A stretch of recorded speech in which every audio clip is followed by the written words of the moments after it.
Sir আমার মনে হচ্ছে আপনি ভুল করে আমার কলার ধরছেন। আপনি চিনেন না আমি কে। তুই কি প্রেসিডেন্ট নাকি? নাটক বাদ দিয়ে গাড়িতে ওঠ আমার সাথে, নাইলে মারতে মারতে থানায় নিয়ে যাবো। ইন্সপেক্টর আপনি কিন্তু অনেক বড় ভুল করতেছেন। আপনার কিন্তু কোনো রাইট নাই আমার কলার ধরার। আপনি আমাকে ধমকি দিতে পারেন না, এটার জন্য আপনার সাজাও হইতে পারে। এই ছোকরা, তোর কাছ থেকে এখন আমার আইন শিখতে হইব।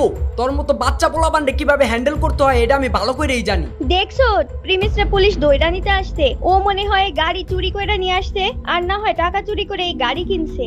স্যার আপনার চাকরিও কিন্তু নাও থাকতে পারে। আমি শেষবারের মতো বলতাছি আমার কলারটা ছাড়েন, নাইলে কিন্তু। নাইলে কি করবি তুই আমার?